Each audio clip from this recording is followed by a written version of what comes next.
Hello everyone and welcome to this presentation today. My name is Francisco Gonzalez-Longatt and today I will be talking about wide area monitoring systems, understanding the Phasor measurement units, PMUs, and demystifying them. I am representing Loughborough University and I am the leader of DHENSY's Lab Digital Energy System Laboratory. And before I start, I would like to say that this presentation is a keynote for the International Conference on Technologies for Computer, Electrical, Electronics and Communication. This conference is held in Nepal, and I'm really sad that I cannot be there with all of you.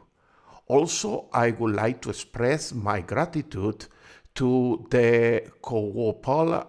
Also, I would like to express my gratitude to the IEEE Nepal section and also to the Power and Energy Society Nepal chapter.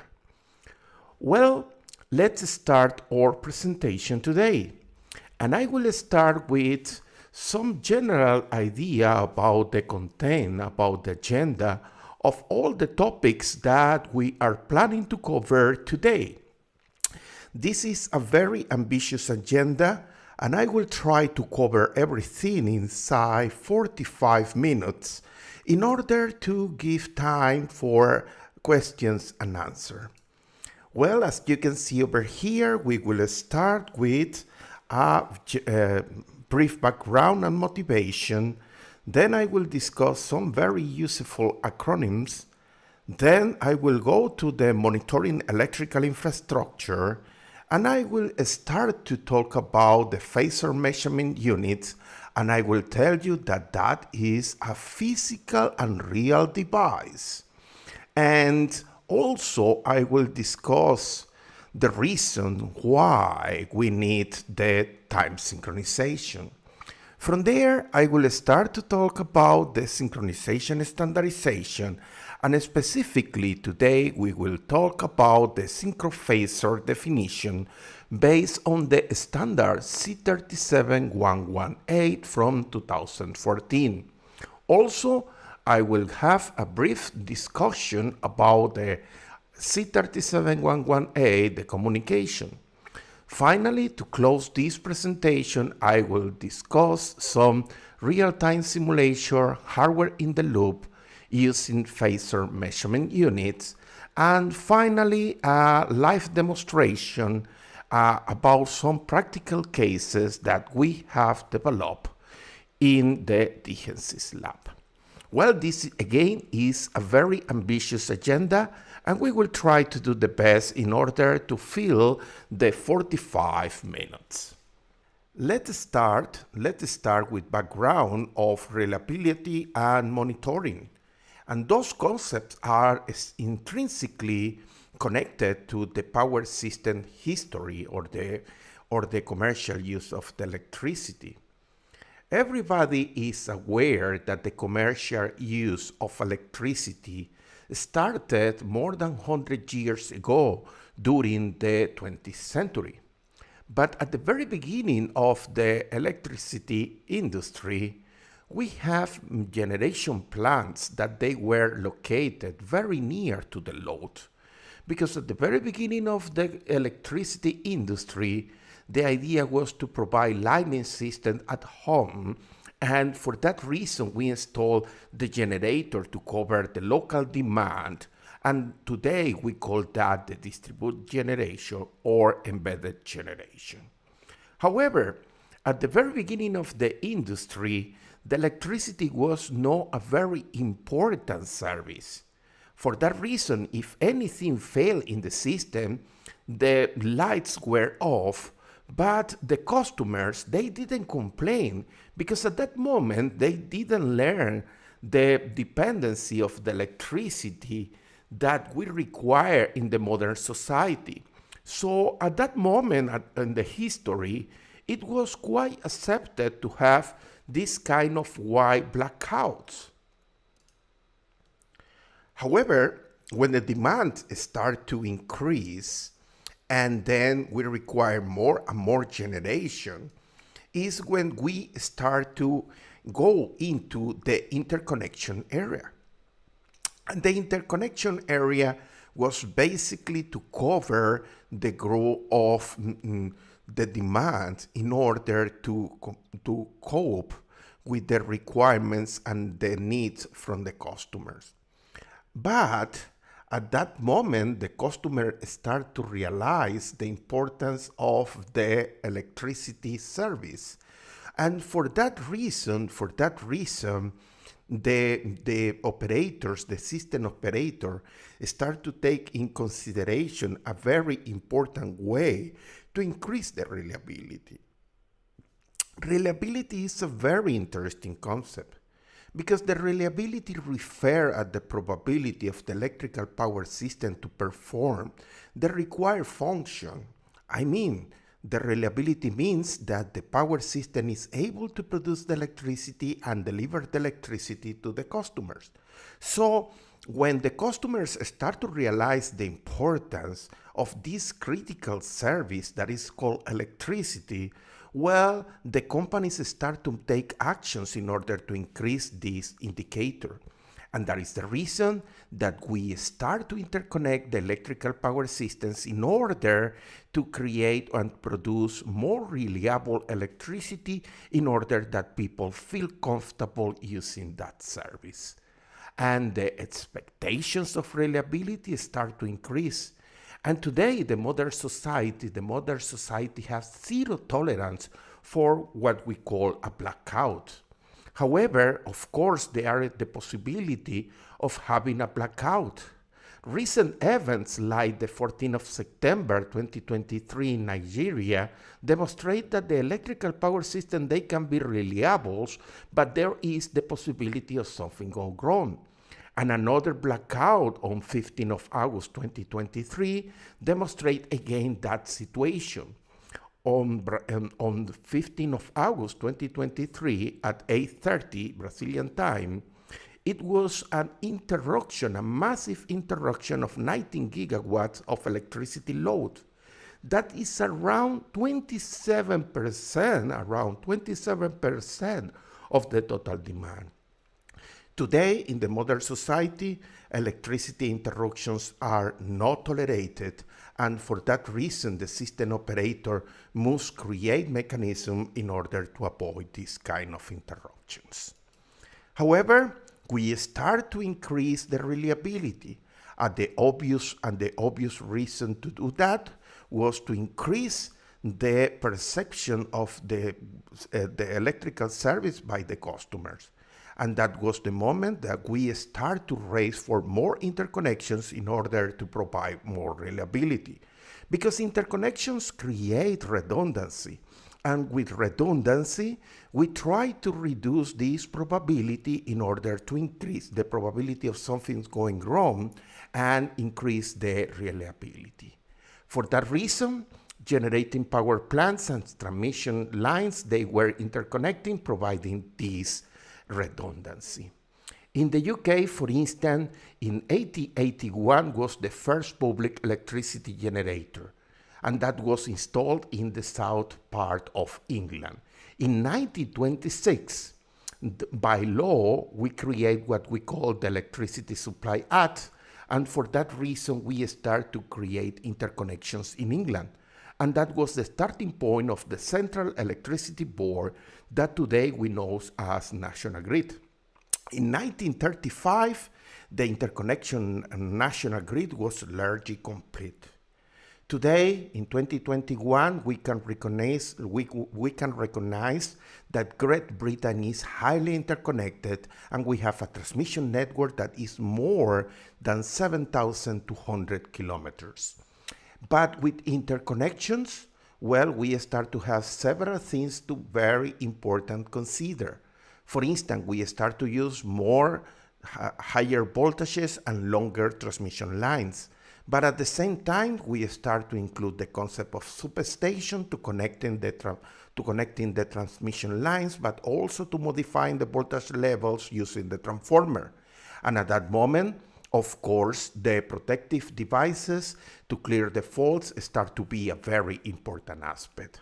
However, something that was quite interesting at that area was that the whole operation of the electrical power system, the main operation of the power system, was based on humans.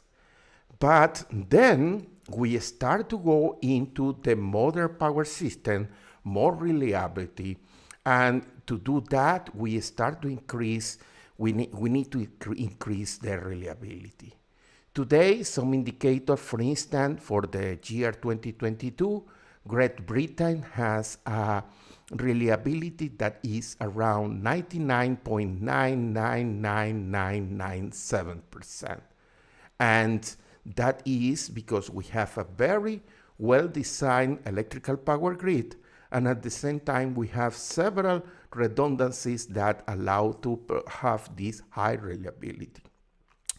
I also would like to take the opportunity to tell you that right now UK is in a very, very fast race to reach net zero. So as a consequence, at the moment today, 2023, there is only remaining one coal-fired power station in the UK. That is the Ratcliffe in Nottinghamshire, and is scheduled to be decommissioned by 2024. Well, but this need to increase the reliability also have pressure and action in some other areas. Because having humans operating the electrical power system in every single place, that represents a massive cost. So the very beginning of the remote control and monitoring system is what we call the SCADA system. SCADA is basically the short name for supervisory control and data acquisition, and it was developed as infrastructure in order to provide remote monitoring, remote control of the key parameters. In that sense, a SCADA system start to put people out the jobs in the electrical power system. No, that is basically a joke, because the SCADA system what did was to remove some human intervention in very basic and simple tasks. So the SCADA system start to reduce and even eliminate the need of personnel to be on hands at the substation. However, we need to recognize that the first starting point of the SCADA system is probably in 1950s and 1960s. And those SCADA systems, they were very, very simple, just to replicate in remote controls and some alarms. However, as you can see at the top of this slide, starting from 1950 to 2020 has been a massive change in the SCADA system. We start to use the electronic-based system, advanced telemetry in 1970s, then in 1980s to 1990s, we start to use digital technologies, that means microprocessor-based systems, and then we start to evolve with the technology, having cybersecurity aspects, including communication protocols and so on. However, in order to increase more and more the reliability, some other tools were required.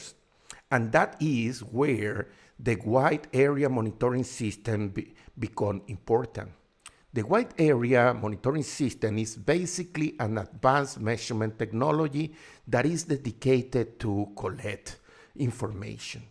To be honest, the WAMs have two very important functions. The first one is getting the data, obtaining the data.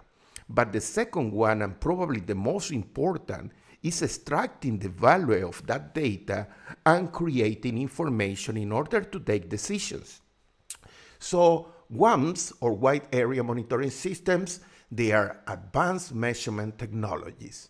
And to be honest, the new generation of these WAMs, they are based on data recording hardware that produce high quality and high volume of recordings. And those recordings, of course, can be used with different technologies, digital technologies, in order to be analyzed and in order to produce information. For instance, the starting point for the WAMS area, it was probably early 2000s. In 2000, we started the first efforts in order to deploy what we call the Phasor measurement units. In a minute, we will discuss and present more details about the Phasor measurement units, but that was the starting point in early 2000. And today, 2023, we have the possibility of having these WAMs with many applications, including real-time situational awareness and grid stability, and also they use artificial intelligence and machine learning for real-time analysis of data and producing information. However, every time that I am talking about the evolution of the measurement technology in electrical power system, people ask me a comparison between the SCADA system and the WAMs. And when we are talking SCADA and WAMs, they are very, very different.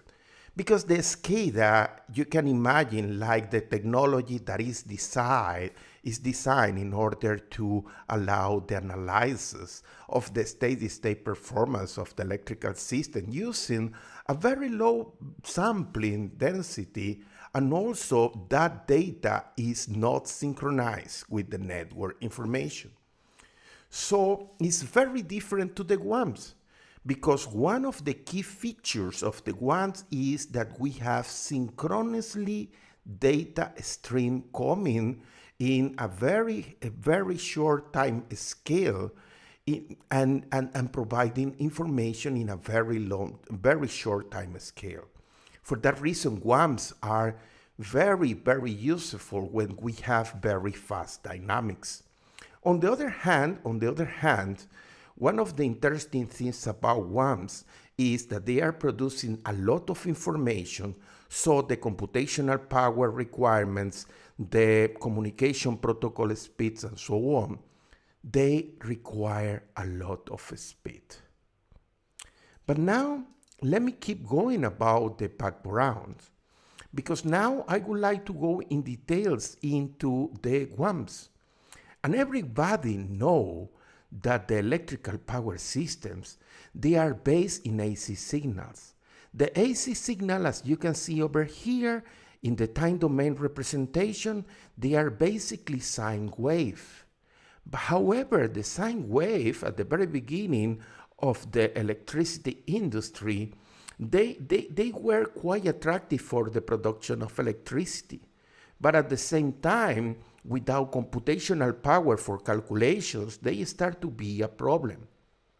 However, a very clever engineer that is called Charles Prometheus Steinmetz, he created a very important concept, and that is the concept of phasors. Phasor is basically a transformation. It's a transformation that allows to move from the time domain representation using these complicated mathematical functions like the sine or the cosine. And we use this transformation in order to represent the electrical quantities using a new concept, using a phasor. And the phasor is simple. It's just a representation of the electrical quantities where we consider that those quantities can be expressed as a magnitude and an angle. To be honest, that is coming from the complex variable, the mathematics, where we can represent a variable using the combination of a real and imaginary components, and if we assume that the frequency of those signals are constant, well, we can represent those quantities, AC quantities, using this function that is the phasor. The phasor, in simple words, is just basically a complex number. And that complex number is representing a vector, you can imagine like a vector, that is rotating at constant speed And when we project this one component of this rotating vector, we are creating the time domain representation. But at the end, what is very relevant for this presentation today is that any AC signal, voltage or current used in the power industry can be characterized for three main components: the amplitude, the phase angle, and the frequency. And probably you are wondering why I am talking about this. Well, basically because we use this kind of representation for wide area monitoring system. All the AC signals, they are transformed in phasors. However, there are more properties of those phasors when we are using the WAMPs. Let me keep moving over here.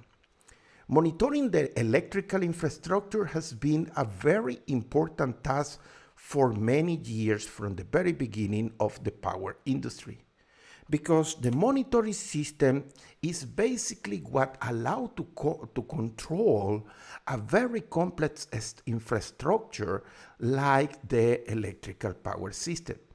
For that reason, many system operators around the world, they realized the need for advanced grid monitoring, and that was the motivation behind the network security monitoring at the very beginning of the power industry.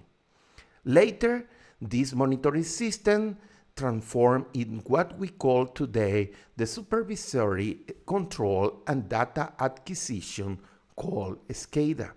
That is a system that is used for monitoring controller industrial processes, infrastructure, facilities, and of course, the electrical power system. This system, the SCADA system, combines software, hardware, communication network in order to collect data and process the data in real time, in order to allow the operators to take decisions. What are the advantages of this SCADA? Well, the SCADA allows monitoring in real time. That means that the data is produced and with a very low sampling is transferred to the control center, and people can take decisions. That allow also bidirectional communication. In that sense, we have remote control. Allow data visualization, allow the use of very complex algorithm for process optimization, like the energy management system. However, allow also data logging and reporting. And finally, what is very important is that the SCADA for many years allow integration between several systems. However, there are some disadvantages related to the SCADA. One of the most important and probably one of the highest risk is the cybersecurity. There are a lot of people working in that area because the SCADA is susceptible to be infiltrated, to be attacked by cyber criminals. And also the SCADA start to be very complex when increase the size, and also there is the possibility of human errors during the operation. It's highly dependent on the technology. You need to be careful about the manufacturer. Communication protocols allow some communication between them, different manufacturer, interoperability. However, we need to be careful about these kind of technologies. Here I would like to show you, the plot of the voltage magnitude in per unit to one event that happened in the United States, specifically in Oklahoma, on 5th of April 2011. There are two plots over there, and you can see over here, one plot is produced by the SCADA system, and another plot is obtained by a synchrophasors monitoring system with high frequency sampling. So as you can see, the traditional SCADA is not able to collect all the information coming from this event. And the reason is because the resolution of the data is extremely low. And there are a lot of latency, in this case seconds to minutes, And for that reason, when we have dynamic processes, we need to use synchronized measurements, and that is the moment that the WAMS, Wide Area Monitoring System, start to be relevant and important. To be honest, the starting point for the Phasor measurement units and the WAMS can be after the famous blackout on Tuesday, 9th of November 1965. In that blackout, probably 30 million people, they went out of the service, electricity service, affecting Ontario and Canada and several places on the northwest of United States.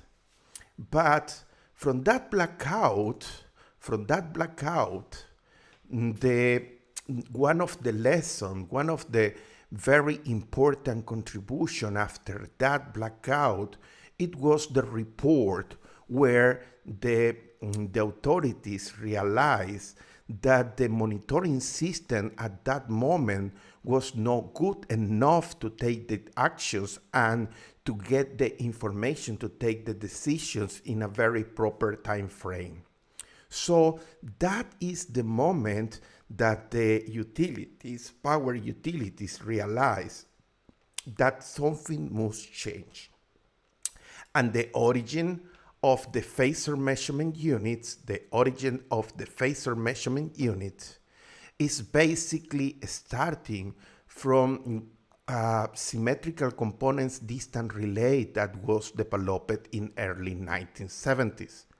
To be honest, in order to create distant relays, one of the features of that very specific device was the use of phasors in order to define the protection quantities.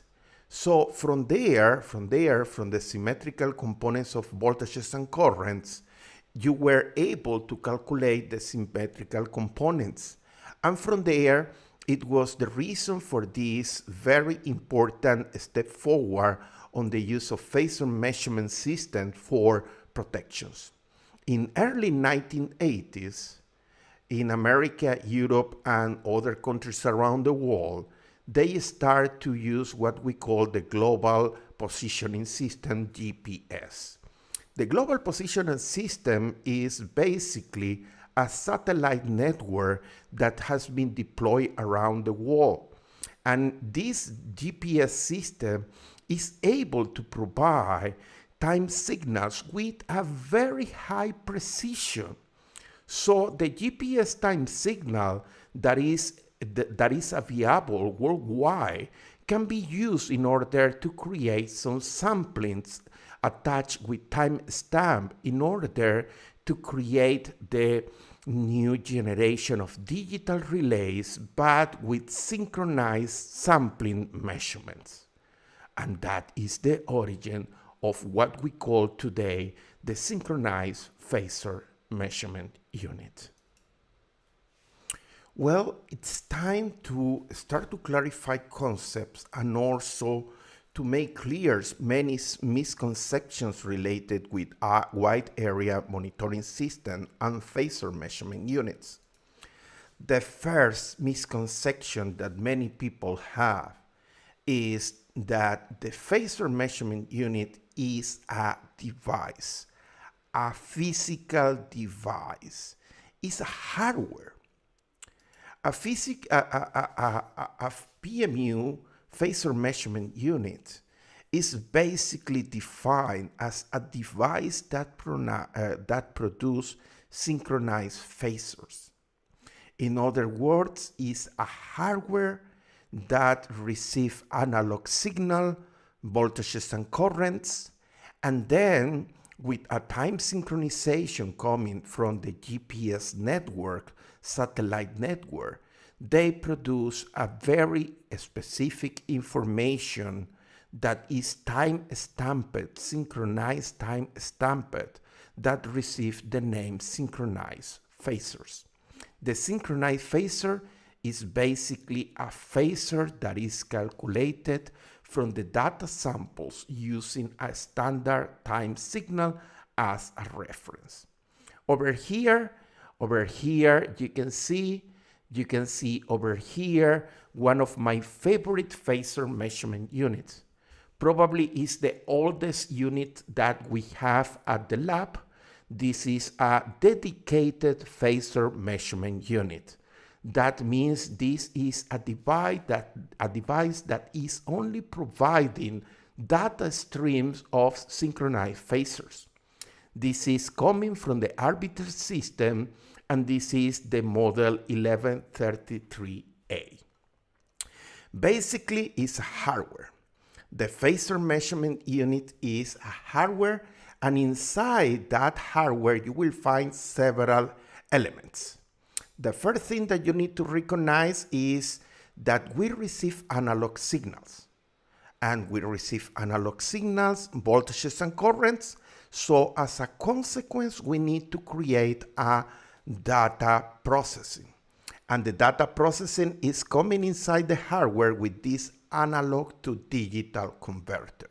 However, the analog to digital converter inside the Phasor measurement unit is a very specific analog to digital converter, because in this case there is signal coming from the GPS receiver that is providing the synchronized time coming from the satellite network, and that synchronized time is used for stamping the data in this analog to digital converter.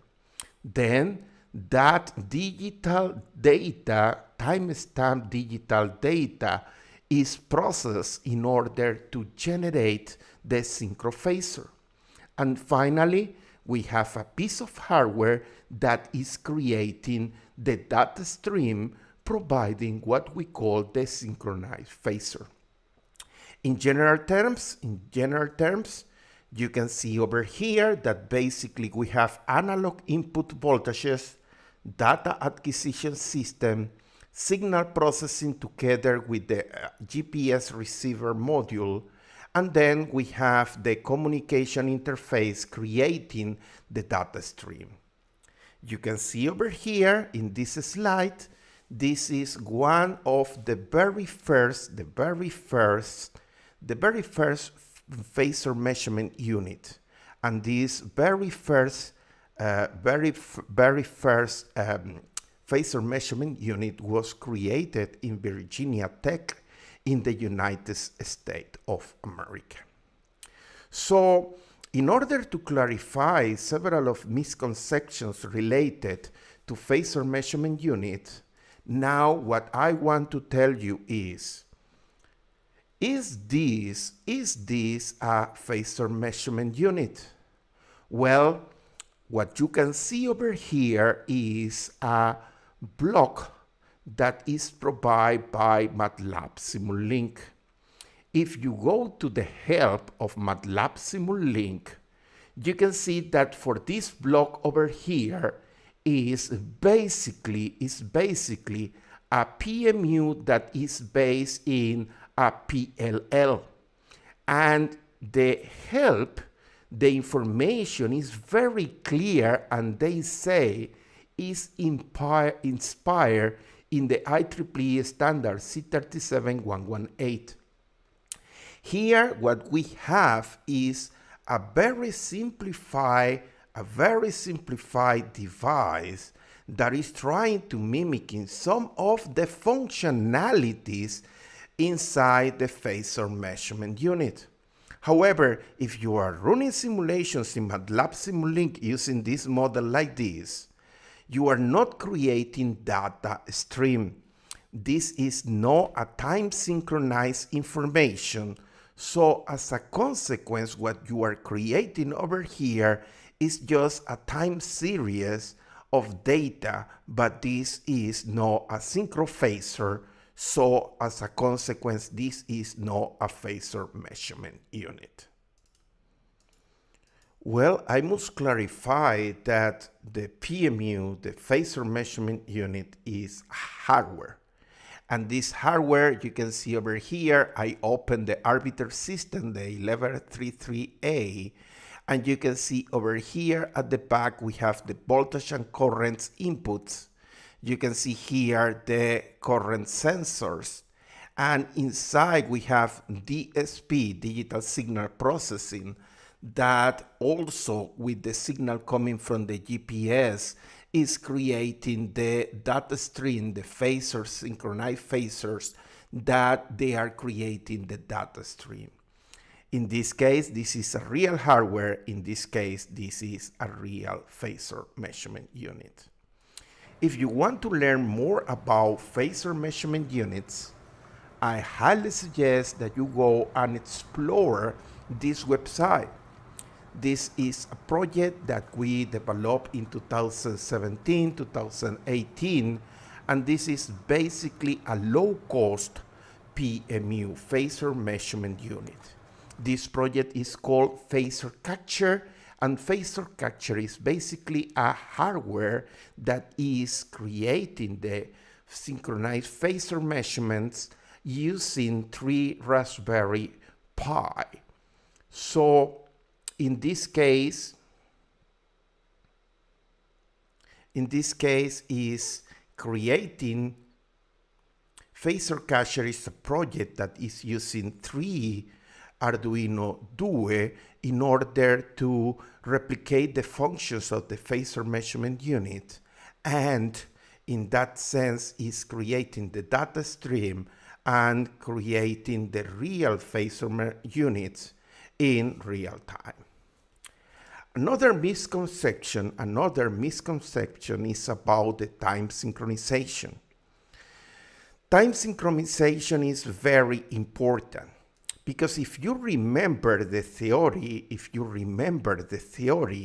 about phasors, all the phasors in any electrical circuits, they have a reference. And the phasors, the phase angles, they are referred to that reference. And that reference is rotating at synchronous speed. So when we are using phasor measurement units, we need to have this time synchronization, because the time synchronization is coming from the satellite network that allow us to create in a very clever way that reference, that artificial reference using the GPS synchronization. And the GPS synchronization is extremely important because that is the only way that we can refer all the phasor quantities in the same framework. If we don't have that synchronization, time synchronization, well, the quantities can be very, very different. You can see over here, we are calculating the phase angle between 2 terminals of one transmission line, and at the top in blue color, you can see the phase angle difference when we are using the synchronized data. And below, you can see if we have a no synchronized mechanism. In this case, there is a second mismatch between the signal coming from one terminal to the other. So as a consequence, you can see here that there are a massive difference between the synchronized data and the non-synchronized data. So again, another misconception is in order to have phasor measurement units, you need to have time synchronization, that is the only way that you have a reference for all the phasors in your system. And there are different ways to create synchronization. And those synchronizations, they are defined basically use protocols. One of the most used protocols is the IRIC-B.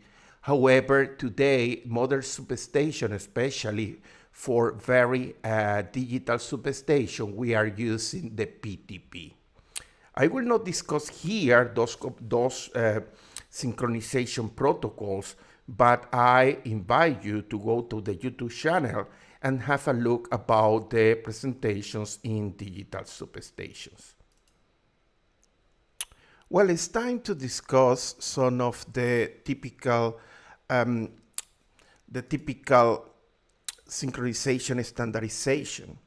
At the very beginning of the history of synchrophasors, the first standard started in 1995, and that standard was the IEEE 1344. That was the IEEE standard for synchrophasor power systems. And to be honest, that was basically a step forward after the ComTrade or the communication format used for interchange of data coming from the software. So the next step was the C37118. The C37118 is the IEEE standard for synchrophasors for power system. And to be honest, this standard is covering the measurement requirements, the data transmission formats, and also this standard include testing the phasor measurement unit in order to ensure the quality of the devices and the measurements. So if you look over here, the C37118 from 2014, they define the synchrophasor as a quantity that is basically a complex number that is identified by the magnitude and angle. However, I would like to tell you that in this case, the phasor measurement units, they are coming from a synchronized timestamp data. So when you run a time domain simulation in any commercial software, what you get over there is just basically a time series. But there is no time synchronization. So this time synchronization is not created when you are using a software, commercial software. The only way that you have this timestamp GPS synchronized data stream is when you are using a phasor measurement unit. Another thing that is very important that you realize is that the way that the angles are presented when you are using a phasor measurement units, they are very different. They are very different to the angle when you are working in a power system analysis software. Because when you are working with PMU data stream, we obtain what we call the grab angle. And the grab angle is an angle that is basically defined between pi and minus pi. So as a consequence, as you can see over here, there are discontinuities when the angle reach minus pi and then go to positive pi's. This is what we call the grab angle, and you can see that when you are using a phasor measurement unit. In a commercial software, what you will see is the classical grab angle. Another thing very important is that you can get real phasor measurement units when you are inside a communication network and you use a software like Whiteshark in order to see inside the network the packet where you have the stored information, the stored data coming from the PMU. Inside your digital network, you will find the packet that is following the protocol, the synchrophasor protocol. So that is another difference. When you are running a offline simulation, you get is just a time series, and that is offline simulation. But in real life, PMU data is a data stream inside a digital communication network. Here, there is a demonstration. You can see here the demonstration. In this case, I am using the PMU data connector. And in this case, the connection tester. In this case, I am connecting to one of the PMU installed inside the lab, the 1133. And you can see over here, that this is a real data stream coming from the digital network. And in this case, we are using Wireshark. And right now I will open the network and I can see in the network the packets, and you can see over there the protocol synchro Phasor. Well, we are almost near to close this presentation. And what I will do now is I will show you some real-time simulation hardware in the loop using Phasor measurement unit. Okay, the plan here is that we are using the Typhoon Hill framework to show you how we can send analog signals to the three-phase voltages and three-phase currents of one PMU, and then this PMU will send the data streaming using digital Ethernet. So let's start this demonstration in a very simple way.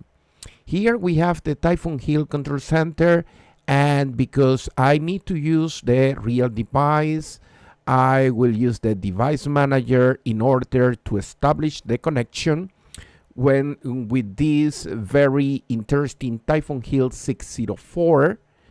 And as you can see right now, I have a connection with the real device.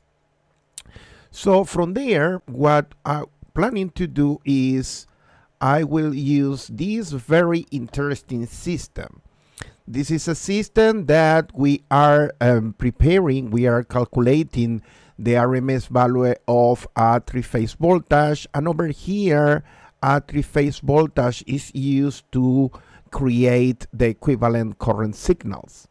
And what is extremely important is that we are sending the three-phase voltages to the terminal of the modular Hill Connect interface using the terminal 21, and also three-phase current to the terminal H17 of the Hill Connect.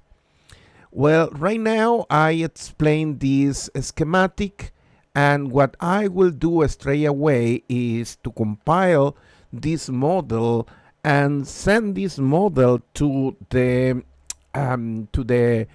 schematic, Hill schematic. Right now we are compiling and is loading the model into the Hill 604, and right now we are ready to open the panel. As you can see over here, this is a very customized panel that I can send voltages and currents into the Phasor measurement unit. In this case, the Phasor measurement unit is coming from the manufacturer Arbiter, and this is the 1133A. This is the model of the PMU. What I will do now is I am sending right now. I start the real-time simulation. You can see that right now the voltage is 0 because I need to select here a voltage. Let's go for 25 volt here, and let's say a current of 2 amps. Remember, no, let's say 0.5, okay? 0.5. 0.5. And right now we have here 0.5, okay? You can see that this is the time domain representation of the three-phase voltages, and over here you have the RMS value, 25 volts and 0.5 amps, okay? The Hill Connect is applying those signals to the Arbiter 1133A. What I will do now is I will open the software of the Arbiter 1133A. In this case, the software is coming from all colleagues from Arbiter, and this is the PSCSV. And the first step is I need to establish the connection using the local area network and using the TCP IP protocol. As you can see, there is already here a connection already established for the IP address 192.168.1.252. And what I will do is establish the connection, okay? You can see here that the connection is already established. And what I will do now is I will use this Power Sentinel software in order to show you the phasors, the phasor measurements, okay? What I will do now is I will connect here, and right now you can see in front of you, the phasor measurement units. You can see that the voltage A, B, and C, there is a value that is around 25 volts. You can see the phase angle for A, B, and C, but also the currents. It's quite interesting that you can see 0.495. That is the current A, B, and C. In this case, the frequency, you can see that the frequency is almost 50 hertz. You can see that the variability is very, very small because we are using, in this case, we are using the Hill Connect to send those signals to the Arbiter, okay? What I will do now is one of my most interesting tests. What I will do is right now, let me reduce the size of this and put to one side. And one of the interesting question is what's happen if we reduce the frequency, okay? Right now I will use 49 hertz. And when I use 49 hertz, you can see how the phasors start to rotate. However, 49.0 probably is too low frequency. Let me use 0.99. And now you can see how the phasors are rotating, but very, very slowly, okay? In this case, it's rotating at the same direction. It's a clockwise direction. But now let me increase the frequency. Let me use 50.01, and now the phasors will start to rotate on the other direction. And I believe every single one of you can see how the phasors are rotating on the other direction. Of course, you can see the same here. The frequency is going to 50.01, and you can see here the phasors, and right now you can see the rotation that is anti-clockwise, okay?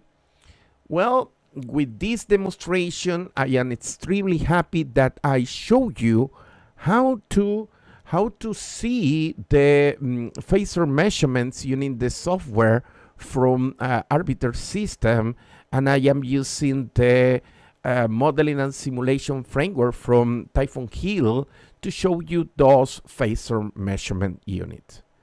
Well, thank you for watching this video, and I will see you at the next one. Bye now.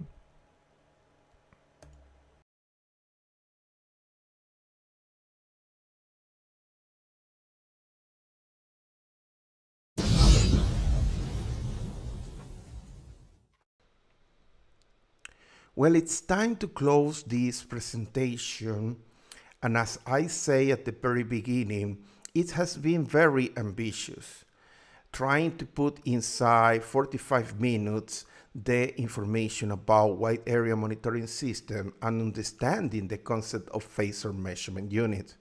My final message over here is Phasor measurement units, they are real hardware. They produce synchronized phasors. Those synchronized phasors require timestamp, and they are data streams that they move inside the digital communication local area network. So please don't be confused when you are working with phasor measurement units. They are not similar, they are not identical to the numerical results that you can get from offline, from software offline simulation. Well, this is the end of my presentation. Thank you very much. Bye now.